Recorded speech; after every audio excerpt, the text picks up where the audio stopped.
What's going on, guys? Got the Spool Performance high pressure fuel pump overdrive. Already unboxed it. I couldn't wait.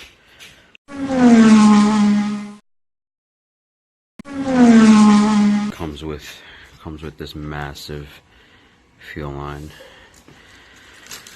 You've got the bolts and everything for it.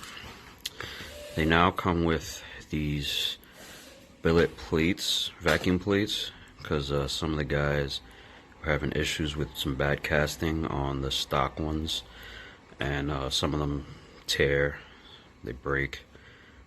So they made this sweet looking billet replacements for them. Looks good. And the real reason why we're here, the overdrive. I got the 4 times, it says it right on the box, 4 times. Looking to do 700 on full E. If you're looking for a fuel pump upgrade, or to keep direct inject and push out some serious power on just direct injection, this is the way to go. Definitely recommend those guys over at Spool. They're great.